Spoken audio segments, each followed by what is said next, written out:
Well, here I am at work again, YouTube. Just got here. I'm getting 13.7 kilowatts. It's about 55 kilometers here to work from Harrison. I'm up in Aquadel. It's a nice drive. With 13.7 kilowatts per 100 kilometers. That's what I averaged today. It's 0 degrees outside. I have 4,200 kilometers left on the car. I'm 4,200 kilometers on the car. Wow. Really windy here. Crazy. But it is what it is. You can't do anything about the weather. Still snow.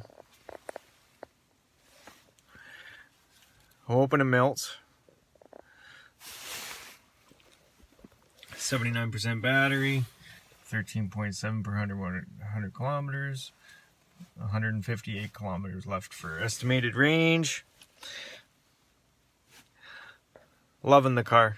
Just love the car. It's a dream come true. It's been a year and waiting, virtually. I have been wanting this for a long time, and it's finally been given to me. Praise Jesus. So I'm praying and research. My poor wife just drive her nuts. So now she's done with EVs. Talking about them. She loves driving it. I mean, there's nothing like driving an EV. Even if you don't own one and you want to try one out, you'll become addicted. Instant torque, instant acceleration. And I don't think this is a fast car by any means. I don't think it's fast. I mean, it's fast, but it's not Tesla fast. It's average fast. It'll get you there. Acceleration onto the highway is good. Very good. I like it. I was driving a Nissan Versa before. It's very, very slow.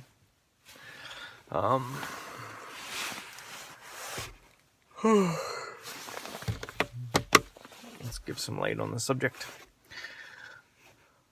I don't know what else to say. Tell you a little bit about myself.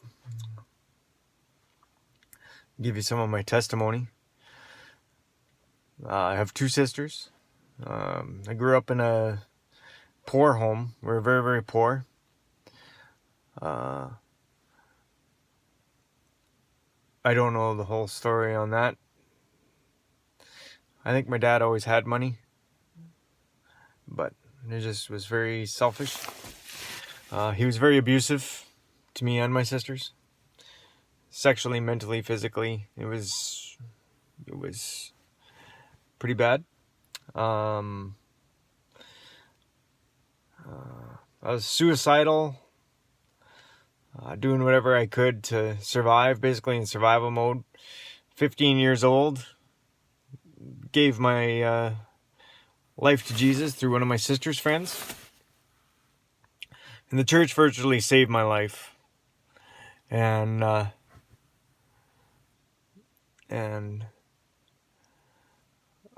became a youth leader. It was awesome. Wanted to be involved in the church. Wanted to have a life there. Wanted to go to Bible college. And then when I was 17, I had moved out of my parents' house by then, and moved into one of the elders. They were elders in the church, and so they had accused me of doing stuff with their daughter, which hurt me bad, like, because in the meantime and through all this, I'd given my life to I made a covenant with Jesus, no sex before marriage, wore a dog tag, covenant of success, no sex before marriage. And I was very, very attached to that, and it was, it was a gift gonna be for my wife and me, and so I was very, very hurt. The pain is still there. I can feel it. So then I got hauled into my pastor's office, and they accused me of all this and told me I had to go up in front of my church and apologize. And I was just automatically guilty because these were elders in the church, right? And then my youth pastor did the same thing, a whole bunch of accusations, and I still hadn't dealt with my issues from my childhood too, from my young childhood. And so it was a whole bunch of emotional damage. Like, how could these guys, they're Christians, and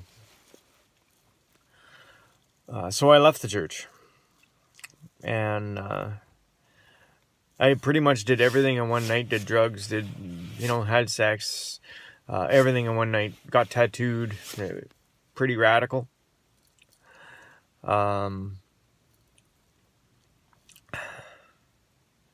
Got in with another band of people, still really good people. Like, they're into drugs and partying and stuff, but down at the core, they were good people. I made some good friends, and they pretty much got me through all the way up into my early 20s. And then one day I decided that's it for me, and I left my hometown, Quesnel, and moved up to Grand Prairie. Was there for a couple years, working, had my own place, pretty lonely. Ended up back in Quesnel, back with old friends. And then I moved from there to Edmonton. Pretty lonely, drinking, did a few little bit of drugs here and there, and met my wife, and got married. Anyway, I gotta go. I'll continue this later.